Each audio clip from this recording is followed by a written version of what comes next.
We just finished up installing windows on this house, and I really like the Zip System flashing tape. On the sides and on the top, we use the 4-inch tape.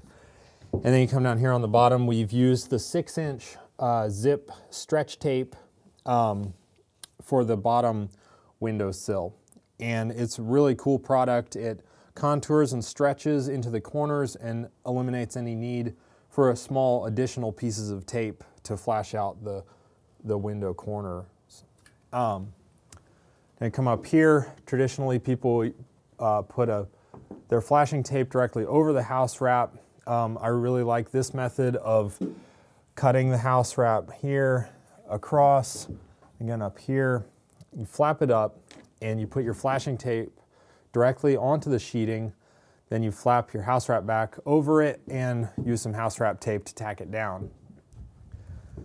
This just adds an extra layer of protection from water penetration. If you have any water gets behind the siding, it'll just run down over that flashing tape and you won't have any problems. Of course, this window won't ever see any water anyway.